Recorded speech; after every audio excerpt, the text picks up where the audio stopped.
everyone. We are going to start our study session. Hello. Hello, hello. One meeting at a time, please. All righty, Councilor Green. Thank you, Madam President. I have item 8A, and then it's ready unless there's any questions. Thank you. I have item 9, and I will know by Monday if I have any Ds. I'm going to call it ready with a question mark. Councilor Caldwell. Thank you, Madam President, and blessings to all. I have item number 10, and I think I'm calling Bridget up here. Oh, no, Collins? No? If it's okay with you, I can start on that on behalf of Sir. Michael Collins, Commissioner of Department of Neighborhood and Business Development, in this case also Secretary for Syracuse Urban Renewal Agency. Currently, Parks and Sura have an agreement for Parks to handle all of the permitting related to Perseverance Park. We've had interest in permitting from other properties, specifically the basketball courts off of Washington and the parking lot that we have at 109 West Washington.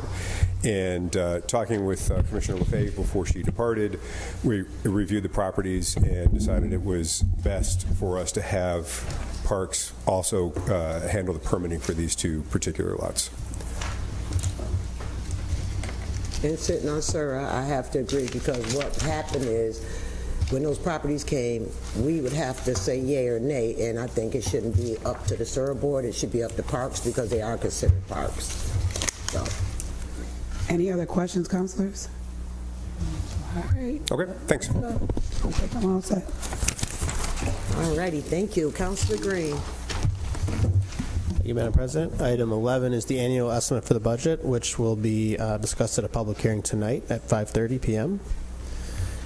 Item 12, this is the Downtown Festival Fund. Is there someone here to describe this item? I can help with that. Well, Sharon's coming up. Oh, okay, I didn't realize.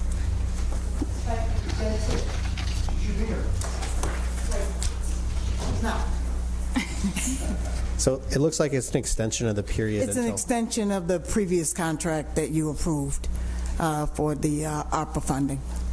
There's, from the ARPA funding before, there's $9,800 that are remaining in the fund, and as per our legislation, they have to be used by May, but nothing really happens in May. It's too cold and rainy.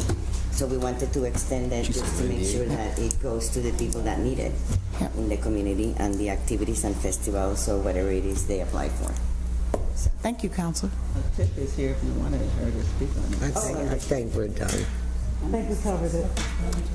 Any other questions on this? No. Okay. Thank you. Thanks, everybody. Item 13 is a legal settlement, which we can discuss in executive session. Item 14, Commissioner OJ. Good afternoon, Council. We are requesting Council permission to commission an appraisal for a piece of property directly across the street from here. This is a portion of the former 300 block of East Genesee Street. About half the block was abandoned in the early 70s to construct the NYNEX building. The remainder is unopened. City staff park there. There are 23 parking spaces on it. We'd like to get the property appraised for potential disposition purposes. How many spaces did you say? 23 striped spaces right now. Is the idea we would do like an RFP for that, or what would be? We did RFP it last year. Negotiations are going on right now. We want to get a better sense of fair market value. Okay. Questions on that? Okay. Thanks everybody. Thank Thanks, you. Madam President. Councilor Paniagua. Yeah, sure. Good afternoon. Thank you. I have on behalf of the Office of the Personnel and Labor Relations, an amount not to exceed $10,000 for 6 employees to attend 7-month executive leadership development programs. Frank Kaliva, the city's Chief Administrative Officer. This is a trial that we're running this year. We've been looking for a program to support the professional development of some of our emerging leaders across the city. This is a program that's offered by a variety of our many colleges and universities, coordinated by Center State CEO. So it's a 7-month program. Each month, a different college or university does a presentation along with a business leader on a leadership topic. It's usually half or 3/4 of the business day, and we had 6 members of city staff apply and get accepted to the program. So we're delighted and excited.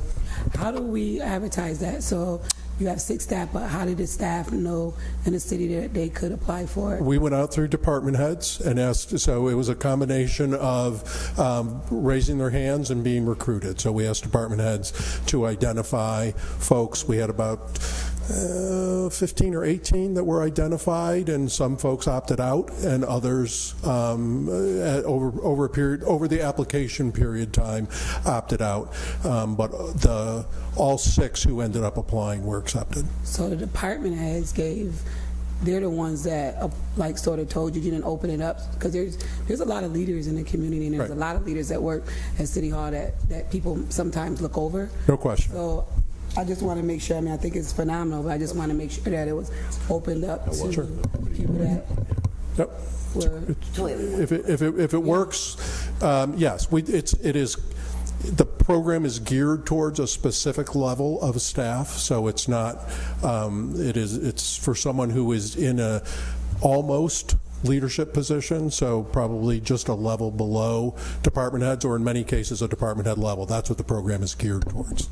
Does that group of 6 emerging leaders, are they diverse? Yes, it is. It is relatively diverse, and certainly diverse in terms of where they are in City Hall. And there is some diversity within some ethnic diversity within the group as well. How was this program acquired? I'm sorry, sir. I just want to know what the diversity... I'm sorry. I'd have to give you the exact. I've got to go back and look at it. I haven't looked at it in a while, Council, but I'll get that to you. Okay. How was this program acquired? Center State came to the city and said, "Hey, we have this." No, it's actually a program that I knew about from my time at Center State Councilor. It's been, I don't know, probably 8 years. This may be the 8th or 9th year that the program's been running, and it's very successful. And we just don't have anything in the city like it, because we still don't have a professional development position in human resources. So I asked Center State if they would be open to city leaders being a part of it. Okay. So I'm assuming this is geared towards municipal. Nope, it is not industry specific. It is leadership in general. Oh, that's interesting. Nope. So I'm going to tell you, and I'm going to be transparent, I think this is phenomenal that we are training and getting people up, but I would really prefer that it wasn't pointing to staff, their boss or their staff. I think there's so many phenomenal leaders in here that you just don't know about. Yeah. And in order for people to level up, you got to give them a chance to be in a place to level up, I hear you, Councilor. So is this something that will be offered more than once a year? Is it a lengthy program? It's only offered once a year. It is by application and acceptance. Think of it similar to Leadership Greater Syracuse. There's an application process. They put together a class of folks that they think will mesh well together, and that are in a position that's appropriate. So they're learning skills that are appropriate to the emerging leadership. So, Frank, you don't think there's a wide gulf between municipal leadership and leadership in the private sector? I think that there are certainly skills that a municipal leader needs, but I also feel very strongly that there are leadership skills in general that any leader needs, no matter where they are. Is this during working hours? It is. So, Frank, how often are they attending classes? Once a month. Once a month? Once a month. For 7 months. So lengthy. 7 sessions. Can you make sure you bring it off my desk so my deputy? I'm sorry? I know. I'm going to ask it because I'm just sitting here thinking it. So when you're talking about leadership, right? And I'm just going to say this because we have a lot of young counselors. couldn't they be considered in this process? I suspect that they would be, that Center State would be open to that. And it's not just Center State. Center State coordinates this. All the colleges, it's virtually every college and university takes a month. When she says young, she's referring to me. I knew she wasn't referring to me, Counselor. You already made that clear the last time we talked. How many people totally are on the program? I know there's 6 from here. It's usually I believe this is a cohort of 16. They don't take more than 20. So back to the point that the Councilor Caldwell brought up. So could we get the breakdown in the diversity? Yeah, sure, absolutely. I'm happy to share that. And Frank, I think just to piggyback on what Madam President had said, I think it's important for us. It's great you introduced this. It's amazing. I agree with Councilor Caldwell. I think it's as we progress along, it may be worthwhile to really zero in on aspect of political leadership, considering that these leaders are in political walls, and it may be good for us as a city to really start looking into that direction and pushing those young folks that the councilors were talking about and putting them in there, because I think that's a necessary skill. So, as somebody who did professional development for a significant part of my career, will tell you that I absolutely agree with you that everyone deserves professional development, but they deserve professional development that's relative to them, where they are, and where they're trying to be. This is a very specific program for a very specific group of folks. We need, hands down, more professional development across the board in the city at all levels, period. Right, because we work hand in hand. Agreed. So when 100%. we work hand in hand with the administration, we should. I think that opening this, if this is successful this year, opening this up to the council, to other folks, I think makes absolute sense. No question. So I'm speaking again, and I don't want to keep beating it, but again, you made a statement as if we're open up to where they are. We don't know where people are, right? So because people are in positions, because that's what's available. There's a lot of phenomenal people down here at City Hall that I know are leaders, right? And it shouldn't be based on who their boss is that said they're a leader. They might want to be leveled up, but it doesn't work like that because the positions might not be open. So we just have to be mindful that we're not opening up to everybody, and we pick our picks. And it shouldn't be about that. It should be like, everybody, you want to level up, you want to get leadership, let's see who's out there, because we talked about as people age out, right? We're not preparing we're not preparing. We are not. It's a great point. We're not. So we need to just, and I've said it probably about 4 times, but I'm going to let it go. But I want to emphasize there's so many gems that are part of City Hall that get overlooked because they're not very vocal, or they're in positions that doesn't allow them to be that, but they really are. So I want to make sure that they are in those leadership roles, right? Because it's only going to help us out as a city. I hear you, Councilor. Okay. Also, do you only take 1 applicant per department? Like you don't pick 3 from DPW and 3 from finance? That's correct. So, okay. Let's calm down on that aging out stuff. Tell them again, Pat. I'm still trying to recover from Councilor Monto's last forays. All right. Thank you, Frank. All set? Thank you. Thank you. Councilor Gathers. I better stop them ages jokes. Thank you, Madam President. Fellow councilors, I have items 16 through 22. Starting off with item number 16.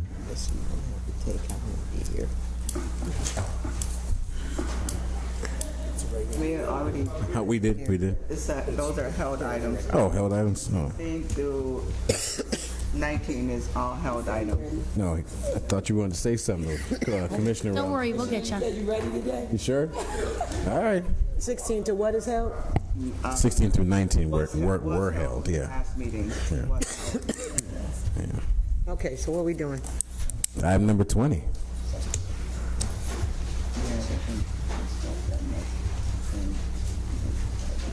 Good afternoon, councilors. Mary Robinson, city engineer. Item 20 is a small amendment to Barton & LaJudis's contract on the Dig Once Butternut Street project. The project went longer than anticipated.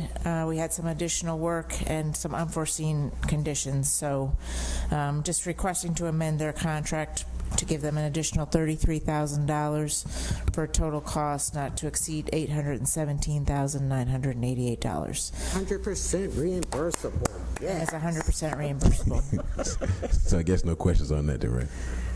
All right. Thank you. Item number 21. 21 is really just a technical error on the ordinance 15 of 2023. And the error was on the start date of the agreement. It should be February 10th, 2023 through February 9th, 2026. And it originally was July 1st of 23. Start date. Okay. And that's all I have. All right. Thank you. Thank you. I just want to ask, is everybody straight with 18 and 19? But I know this is going to be a public hearing, but just any questions on the sidewalk? I have one question. Yes. So it appears that some of the sidewalk work has already started. I've gotten calls from constituents asking about that. So just if we can set the record straight so that I can hear it from you, so I can tell the constituents what the real story is, that would be great. Chief Operating Officer / Parks Commissioner / yeah. Anybody else's position? Yeah, so I mean, that work is being done with last year's money. And so, we haven't proceeded to use any of the money that has not yet been authorized. There was some miscommunication with the contractor who had started on streets that had not yet been in the list. But again, the authorization that we get from the council is to expend the money, but it's not as if those lists change. So, from a public communication standpoint, we want to let people know where the work is going to be done, but it's not that in the legislation we're bound to those streets and only those streets. But the money that we're using is last year's money, so we haven't used any of this year's money. But some of those streets are on the sidewalk maintenance list for this year. Right. So you're saying you started that work even though the approval for those streets weren't granted, but you're using last year's money, which was approved? Well, the approval is authorizing for the money. The streets we provide as a public communications tool, but the legislation doesn't bind us to only do work on those streets. So the commissioner, the road recon list is planned work. The sidewalk is planned work, slurry seal is planned work, but the commissioner does have the discretion to make those changes as needed. And this was just a miscommunication with the contractor where, because they were in the area, they started streets that we would not have wanted them to start because they were on this year's list. But it's not as if we're, in running afoul of the legislation or anything of that nature. So then that will change the list of this year's work. So there will be some that we can just cross off the list and say, we already got that one done. Yeah, like she said, it was it is a communication tool that list there. Right, and a miscommunication that we'll make sure does not happen again in the future. Corey, so related to municipal sidewalks, I know in the past there's been discussion about potentially having a contract for smaller repairs. So, there's one big hazard on a main street, but you don't want to do the whole street. Can you come in and mitigate that? And yes. Has that had any progress? Yeah, so that is still in the works. I can get from Neil, and I'm not, because I don't think, Mary, you would know, because I think engineering's putting the contract out. I'll get from Neil. We've put that out before and haven't been weren't satisfied with some of the results that we received. And so we were looking, and there were some things missing from the scope of work. As we do more of this work, we want to incorporate more about trees and make it a bit more of a global contract, but I'll find out from Neil the latest on that. But that is still absolutely the plan, that we don't need to replace an entire flag. We can just, make repairs there, and so that way we can create more walkable sidewalks without necessarily having to pour new flags every time. Yeah, I think it would be helpful, for counselors that get those Absolutely. calls. Because right now, truth is we don't know when a street would be done, and it may be 20 years, and that's a hard thing to tell constituents. So yeah, absolutely. It would be helpful. Okay. And also to add to that too, I think I floated an idea a while ago about creating a pocket of that money, perhaps to do like a 50-50 match if there's a property owner that's not going to be on the list for the next 5 or 10 years and they are eager to repair their sidewalk. If there's any way that you could partner with them. Okay. I think it's a great idea, so I totally support that. So. And I think we'd be cognizant that the county's out there to save the rain replacements. Correct. So we're coordinating with them too? Yes. Okay, because I had an issue over the weekend on South Salina Street. Yeah, I'll confirm with Neil, but it's my understanding that, you know, we don't plan on pouring sidewalks where we know National Grid is going to be tearing it up for some gas replacements, and we make sure to coordinate with the county. So I'll confirm that, but that's my understanding. And also, if the county replaced the sidewalk, like for instance, the Save the Rain project that they had on South Solana Street, we're not going to go over that work. They should be repairing that, right? Correct. Not us. Correct. Okay. Yes. Well, any other questions? Thank you. All right. Thank you. Madam President, I'm all set. Oh, we just, okay. No, We didn't do 22? Oh, we didn't do. Oh, I thought she did. I'm sorry. No, we I thought didn't. Mary did. We didn't. 22, Commissioner. Joe, there's water. I almost skipped over you. I'm sorry. That's all right. Good afternoon, Council. Joe Awald, Water Commissioner. Number 22 is an amendment to our existing contract with EDR for construction phase services and some additional design work on our Mosley Pump Station project. Any questions?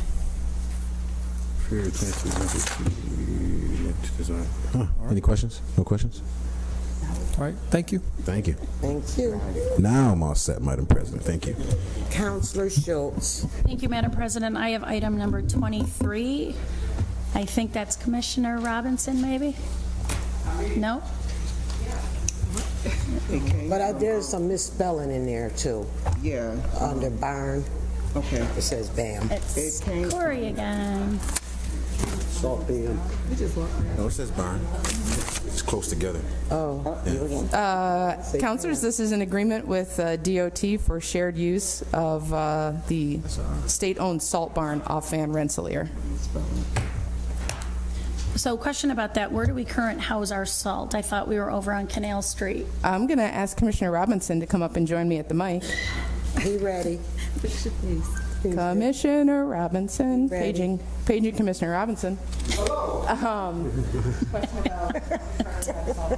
There's no misspelling. Yeah? Where are the places? See BAM, but okay. You can ask the question again, Councilor, Yes, please? so on this item obviously is about an agreement with DOT to have our salt and mulch stored at the Van Rensselaer spot, but where is our other salt? Like, what's the difference between the two? Major salt barn is at DPW on the Peach Street or Canal or whatever you want to call it. Okay. Another one is over at the Development Center. We use that over there Okay, for the time being, and that's it.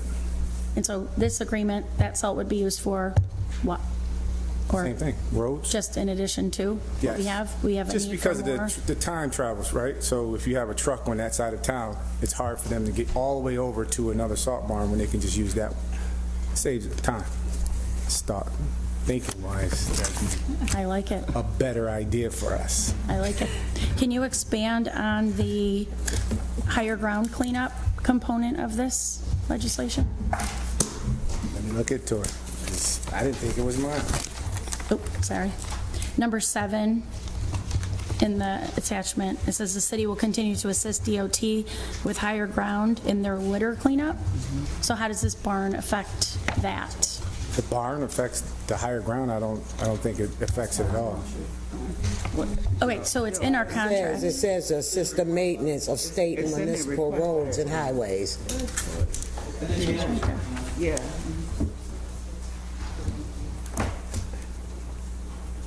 Well, I'll get back to you on that, because I'm confused on the question, so. Well, okay, well, number 7, it's just the city will continue to assist DOT and higher ground in their litter cleanup. So ramps and off-ramps, usually we don't do that, right? So I think we're trying to be helpful and try to take an initiative to see if we can help with that. But I would right now, love we that. just don't, Okay. because of safety reasons. So I think that's the reason why she put that in there. Okay. Sort of like a joint effort where they help us out with the barn, we help out with litter pick.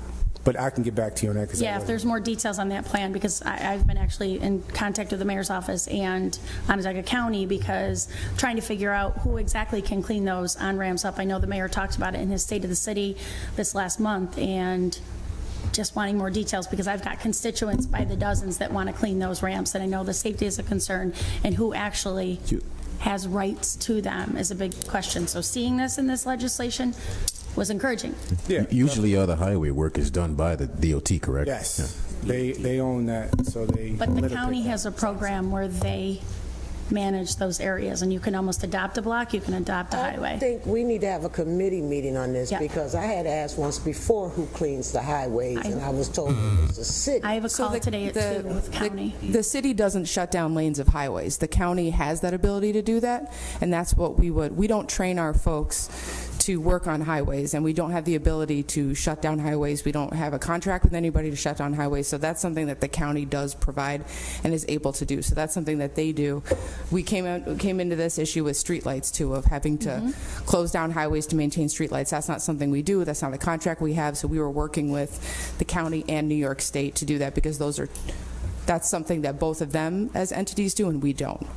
But we oversee the 690 lights. It's our responsibility as a city, so you're saying that we contract out to county and DOT to do that work? No, we try to coordinate with them because we don't have a contract to shut down highway lanes, so we would be working with the county on their contract, or if the state already plans on shutting down a lane, we'd work with them to try and make sure we're coordinating. If they're going to shut down the lane anyway for cleanup or anything like that, at that time, can we go do street lights? Or I'm just saying, in terms of cleaning up the highways, that's on the state. You know, we want to continue to do a better job of keeping the state accountable, but I don't think we want to start having our DPW workers clean highway on-ramps and off-ramps and areas of the highway. That's the state, and we need to hold them accountable to do that, but it's not work that we're really qualified or interested in adopting. There's all sorts of legal liability issues too with this too, so.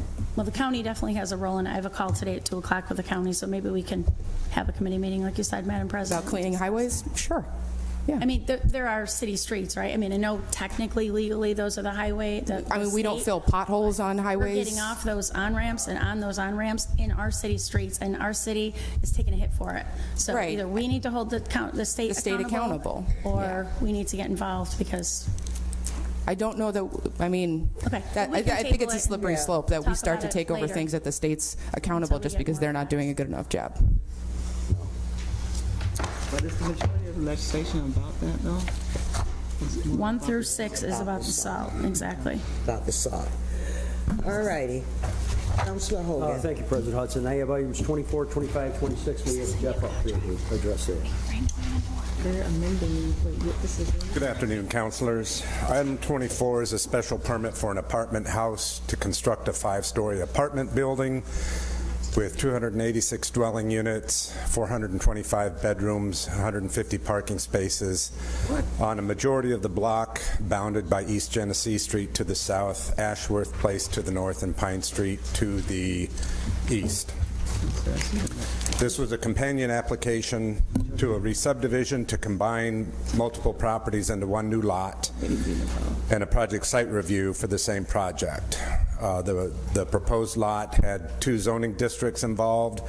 One zoning district allowed the apartment building with project site review. The other zoning district allowed the apartment building with special permit. So we had to go through 2 processes for the same project.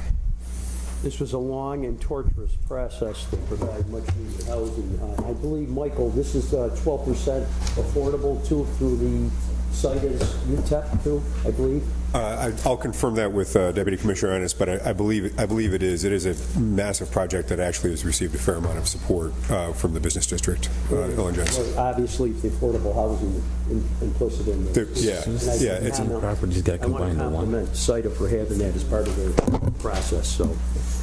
And can I just ask a question that I'm a little stuck on? So what happens when it said one person spoke in favor and it said 2 spoke in opposition? What happens with that? So the people that spoke in opposition... The Planning Commission listens to their comments in opposition. The applicant is afforded an opportunity to come back to the podium and address those issues or those comments in opposition to the Planning Commission. Do you know what those comments were? Not off the top of my head, but I can find that out. You can send the comments. Yeah, please. Okay. Because I just don't want anybody to be disregarded. Okay. Thank you, Jeff. And 25 is, before we even get anything in 25, I think I'm going to hold that. And I want to talk to the property, Helio, in this. We're putting a significant amount of money into the West Onondaga Street corridor, and I've received some calls about this particular building. And Councilor Caldwell, I think you want to be involved in that too, right, correct? So 25 will be held. 26. 26 is a special permit for a restaurant at 320 Lombard Street. It's just a small-scale takeout, dine-in restaurant. It did require a couple of waivers with respect to parking and setbacks and landscaping. It did also have a variance application because this property also is split zoned, and it needed a variance to allow the driveway to encroach into a residentially zoned district. Didn't we have this issue before with another property? And it's coming back now? Yeah. Okay. Any questions, comments on that from the district? That's you. I'll leave it alone. Just a question, I do have a statement. So when you said off-street parking, and it's in a residential neighborhood, the neighbors were informed, they didn't have any issues, nobody in the neighborhood had issues with it? The neighborhood was informed by way of the public notice process, wherein a public notice was published in the newspaper 2 Thursdays before the public hearing, and then postcards were sent to property owners of properties within 400 feet of the property. So the newspaper that we have to pay for? Yes. And that's a normal process for every single person that has to go through this particular issue, correct? For those items going before the Planning Commission with a public hearing, that is correct. Okay, hearing none, so that's ready too. Thank you, President Hudson. All righty. Councilor Majuk. Thank you, Madam President. I have item 27. This item is a resolution to honor Dr. Robert Silver, who is with us today for his work during COVID-19, and was awarded FBI Director of Community Leadership Award. And, I want to have him come up and say a little bit about that type of work. Dr. Silver. Yeah.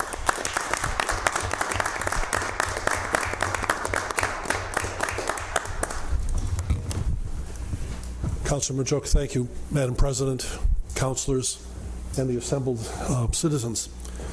I'm deeply honored and humbled by this recognition. It's been a great honor for me to serve as an active member on the Weapons of Mass Destruction Working Group for the FBI. We are a group of roughly 750 professionals in central and northern New York and Vermont in what's called the Albany Field Office region. There are 56 field offices nationwide for the FBI. Because of the work that we have been doing since 2015 when we were constituted, Headquarters FBI considers us to be a model for the rest of the nation.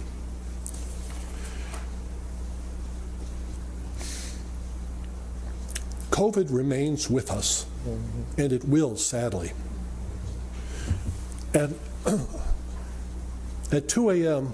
on the 3rd of January 2020, when I heard the initial report from the BBC about a mysterious respiratory ailment coming out of Wuhan, China, based on training that I've had and experience that I've had in the past, I went, we're going to work.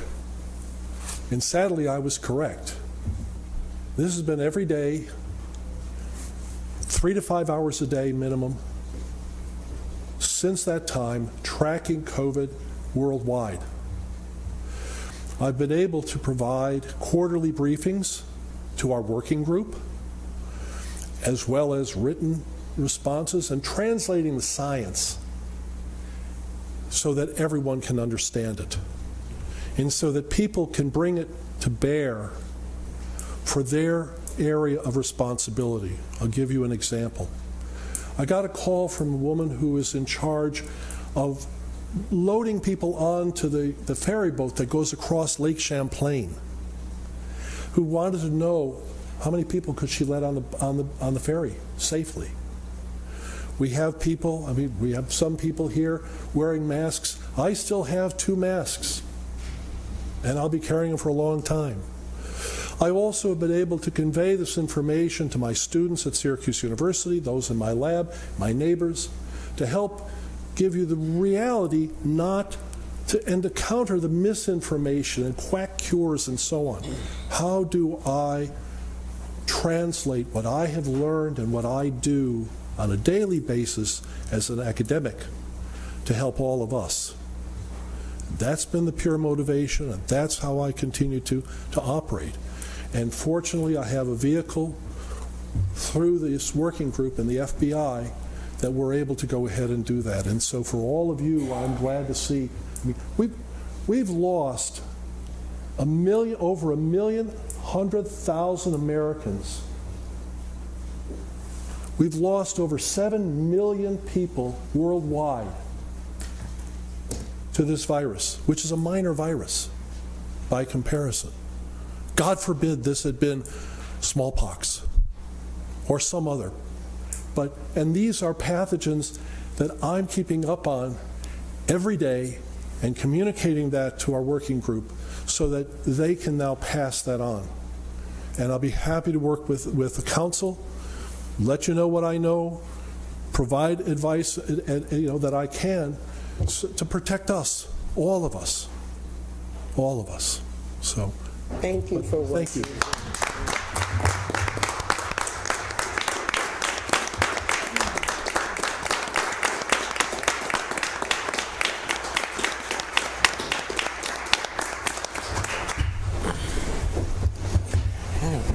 President Hudson, I also, not only is Dr. Silver a national figure, but he is also a very active member of his community on the east side.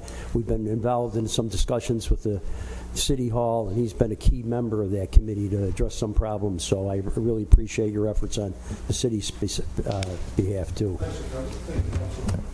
I would like to, you got me all choked up. You should have started our meeting off.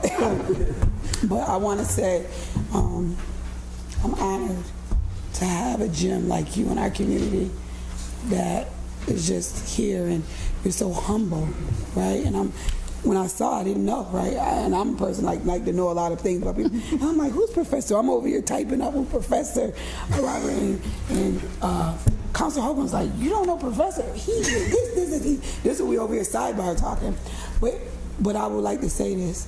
As a gym in our community right here, I'm honored to know that you're doing the phenomenal things that you're doing in our community. And I just want to say thank you. Thank you. Thank you. And I want to say thank you for saving our lives. Man. We're all still here. Madam President, I haven't finished running the numbers, but our working group may actually have made a dent in terms of the casualty, morbidity, mortality for our field office region. That's the general sense that we have. And if we've been able to play a small part of that, that's terrific. And I'm glad that you spoke, because a lot of people, when COVID came out, they was like, oh, they just made this quick fix.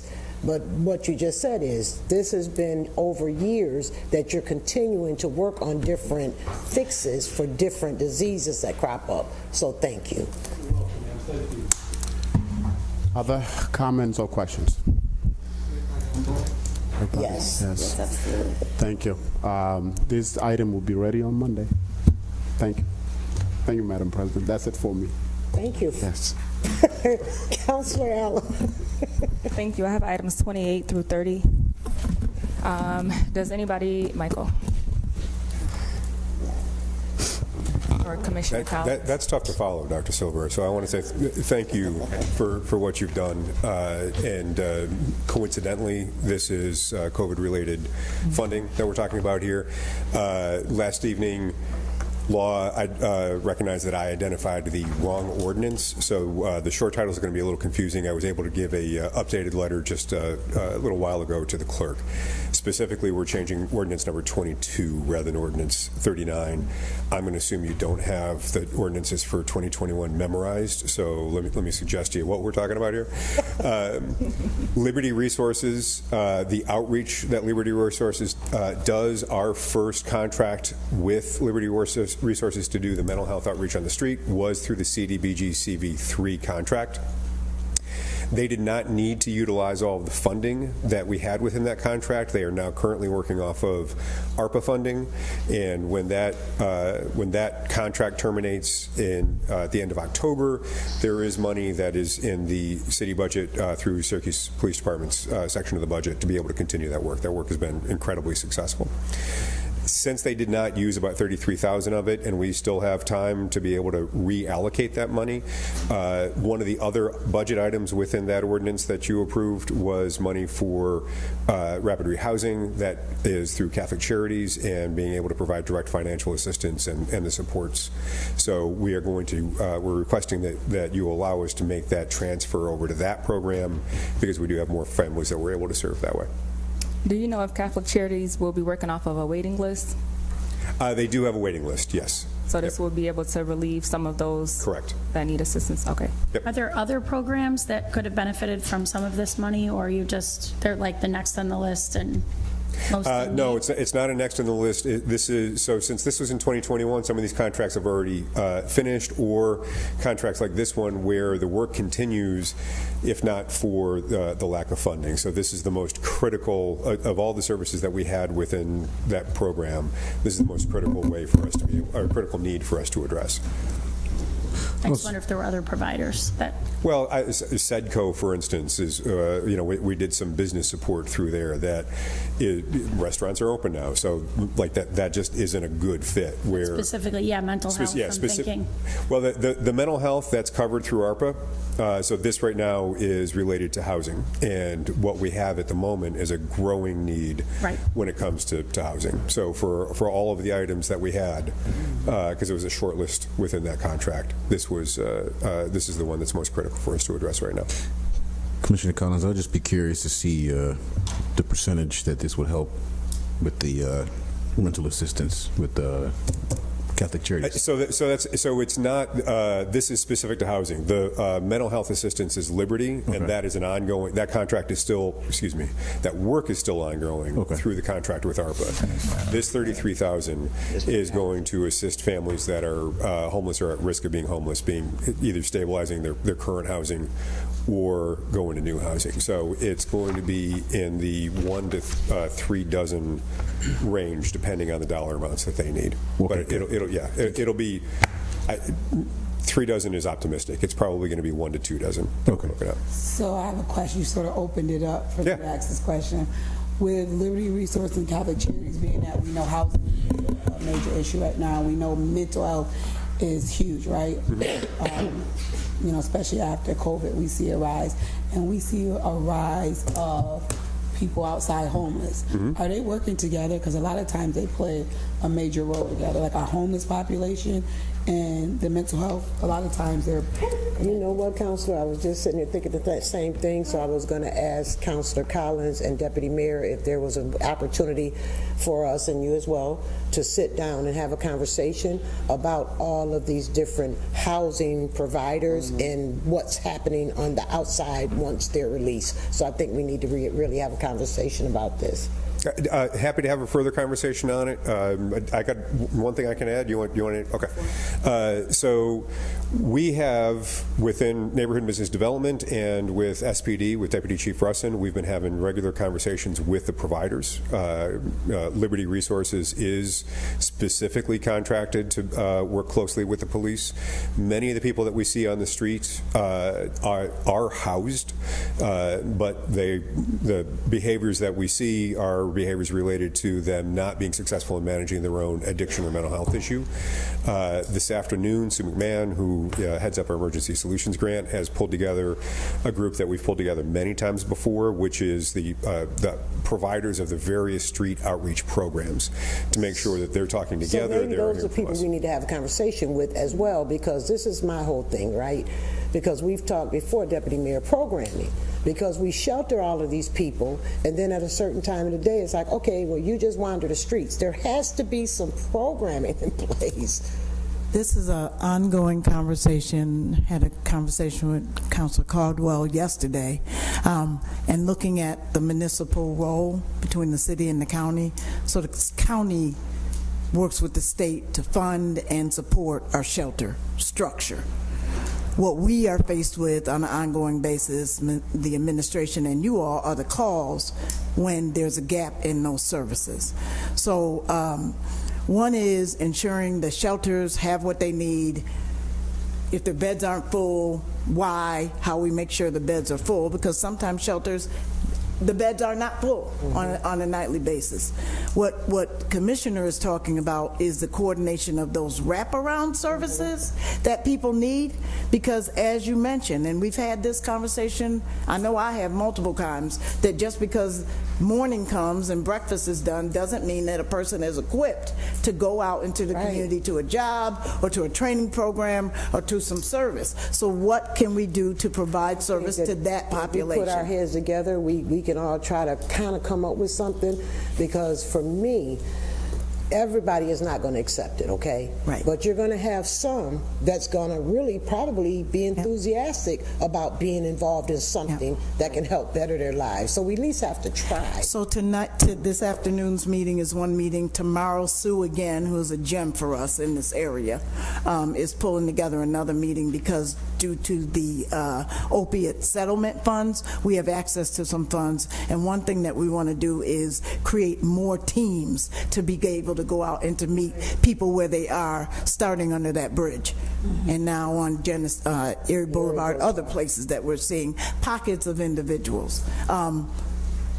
Being homeless is not a crime. We don't want to go that. We do not want to go that route. But we do want to be able to engage people at the moment. My Father's Kitchen does an amazing job just to continue to build upon those outreach efforts. And offer resources and offer them things that we can kind of help guide their life along, instead of just turning them out and saying. But a whole nother story of this is what the commissioner said.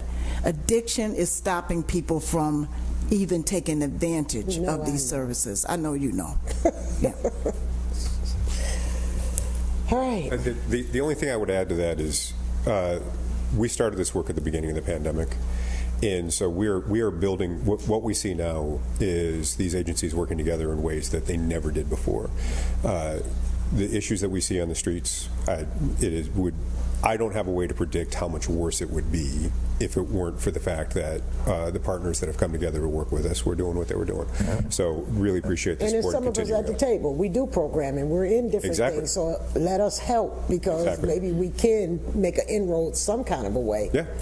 Yeah, well, we have and we'll continue to. Absolutely. Definitely. You know, I would urge both you and the Deputy Mayor to there are some initiatives that are actually trying in the state of California, believe it or not. Specifically in San Francisco, there's a large article in the New York Times about it the other day, and I'll send it to both of you. Okay, appreciate it. And issues address this, because, I mean, mental health issues, addiction issues, all that, sometimes that's not one, it's like a Venn diagram sometimes. It is. Like, sometimes they have all, or sometimes it's just like a person's homeless. Yep. Or has mental health difficulties.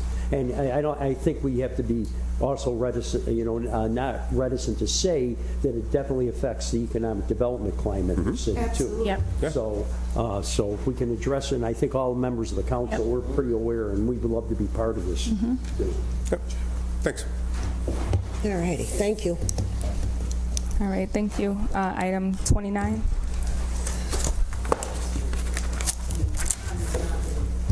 Is that Arborist Harris? It's under Urban and Community Forestry. Steve Harris? Somebody. Steve? Steve's right here. So I'm going to Steve's here. I'm going to filibuster until Steve gets here. He's here. He's right there. Okay, here we go. Talk about trees, Steve. Madam President, Councilors, Steve Harris, City Arborist, speaking on behalf of Neighborhood and Business Development, who will be the lead applicant for a grant not to exceed $50 million, but we don't know what the amount we will apply for will be. The purpose of the grant will be to expand tree canopy in our disadvantaged communities on all lands and engage the community through youth and workforce programs to the greatest extent possible in all quadrants of the city, working with some familiar faces such as Onondaga Earth Corps Jubilee Homes, but anywhere that youth reside, we are requesting permission to apply for. Because of the short notice of the grant announcement and the rapid due date of June 1st, we are holding community meetings with Onondaga Earth Corps is hosting community meetings, re-inviting urban forest master plan stakeholders and others to see how we can deploy these resources to improve the condition of our communities, involve our young people and residents to help shape what our communities look like, building on all the other great things we're doing, such as improving vacant lot conditions through SEPTED, the tree planting we currently do, and all the housing initiatives we have. Okay. And no local match. Yep. Yay. As long as we stay within disadvantaged communities, as the federal government defines, that is correct. Mm-hmm. I love the grant part. That's so awesome, like grants, right? The question is, where are the meetings being held for this? Are you doing the meetings before or are you doing it after? We are doing them May 10th at noon and at 5:30 to be hosted at SUNY EOC and virtually. And announcements just went out. I'll make sure that all of you get an invite. And a question for you. So I know they have the edible garden on Salina Street, which is in a distressed neighborhood. So do you do anything with them to actually try to expand the edible garden? That's certainly an area of interest. Okay, you know where it is, right? Rama Garden Yes. on Salina Yes. and Newell or Yes. Florence, something like that? Yes, that one. Yep. Yeah. That is one of the newer program areas that we've interacted with MBD and Parks. Not directly that garden, though we have delivered wood chips there, but the Syracuse Urban Food Forest Project, which the spirit of is promoting the use of edibles and getting them in our landscapes. How many edibles do we have? I mean, there are dozens of trees and shrubs and herbaceous perennials that are edibles. I can't answer that question. What's that? We can eat shrubs. You can eat any. Blueberries a shrub. Oh, okay. Yep. I thought we were going to eat some shrubs. And President's gonna be out there eating a bush. Most of the trees, most of the plants out there aren't going to kill you if you eat them. Stay away from the mushrooms. Thank you, Steve. Okay. Awesome. Good work. That could be taken a couple. Okay, we just gonna leave that one alone, Counselor. We gonna leave that be. All right, thank you. You're going to take care of this one? Yes. Councilors, Deputy Mayor Sharon Owens, I was approached by Dr. James Rowling Jr. He's the president of the National Arts Education Association and chair of arts at Syracuse University, of a Bloomberg philanthropy opportunity involving public art. It is called the Public Arts Challenge, and we are seeking approval to apply for an amount not to exceed $1 million over a 2-year period. And the essence of the program is to, it's coined Syracuse Steam Engines. It really is an opportunity for us to introduce this new high-tech manufacturing world that we're entering in, and people are trying to wrap their minds around it. And it's an opportunity, it's a new issue in our opportunity in our community, and using arts to demonstrate what it means and what it is. Our premise is to use vacant lots that we have around the city for temporary public art opportunities. We've brought in a stellar team, Dr. Rowling,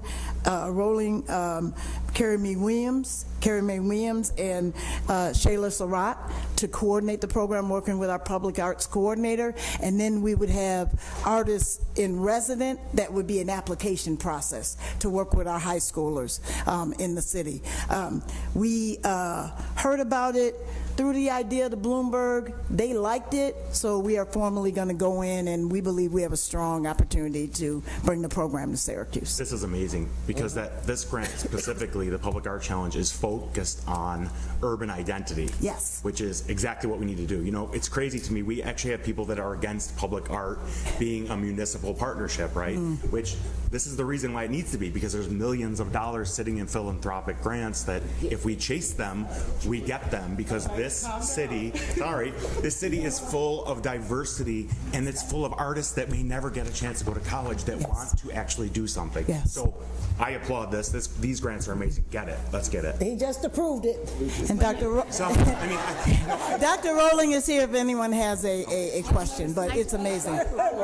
You hear me getting excited, and Rita's perking up too. And this is an example again of community partnership. I didn't know about this. He brought this to my attention. Yeah, honestly, this is how we lift young artists out of poverty, is giving them opportunities that they would not have otherwise. Right.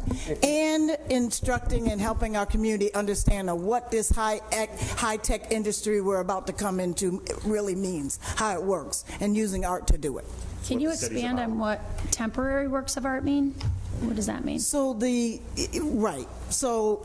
Bloomberg Philanthropies calls it temporary because it's not supposed to be a permanent, like a statue or something, but I don't plan on destroying somebody's art.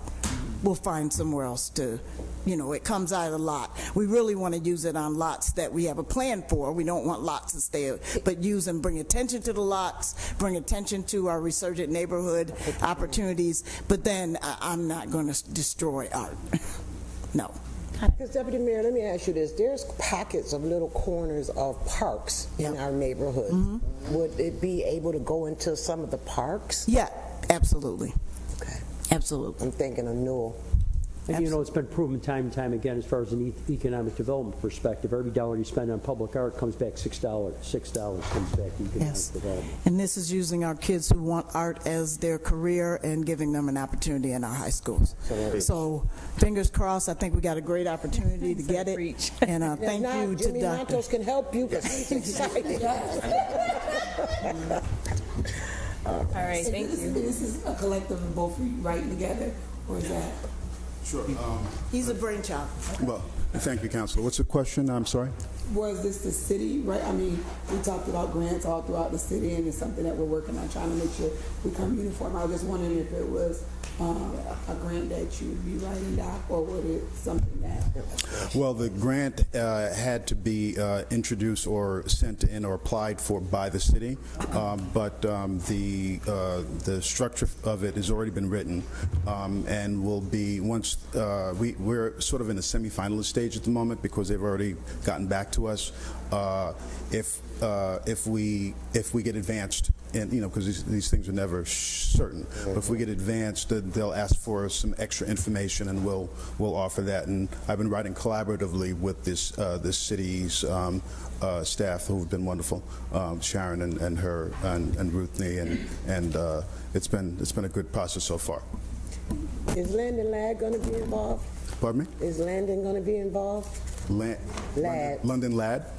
Well, ultimately, there will be a vetting process for the other artists in residence who will be brought on board, as well as Carrie Mae Williams.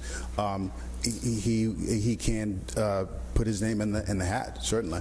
But there's an opportunity for a number of other artists to be highlighted in this project. Thank you. Dr. Rowling, what else can we do? Because as you can see, we are all excited. Well, that's a good sign. I'm happy with that. Ultimately, at this point, the way the vetting process works, they've already gotten back to us. They give wide parameters. End of spring, letting folks know when the finalists are announced. Winners will be announced in the fall.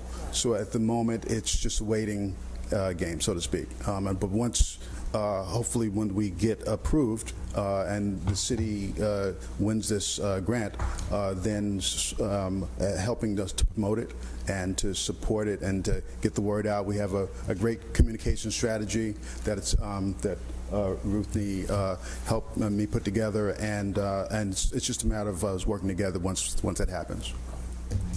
Do you already know how the application process locally will be? No, ultimately that will be determined. That has to be figured out. But every city that's applied is in the same boat because we just don't. It's meant to be worked out after these announcements and winners are announced. We will have an application process. Yeah. We also have to have a thorough vetting process. Yes. We're going to be working with our high school children. So we'll go through all of that. Working with the district.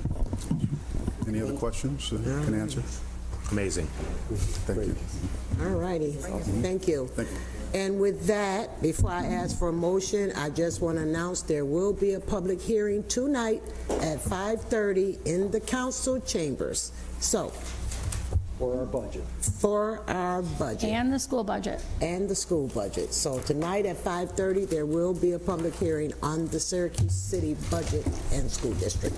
So I need a motion to adjourn. So moved. Second. All in favor? Aye.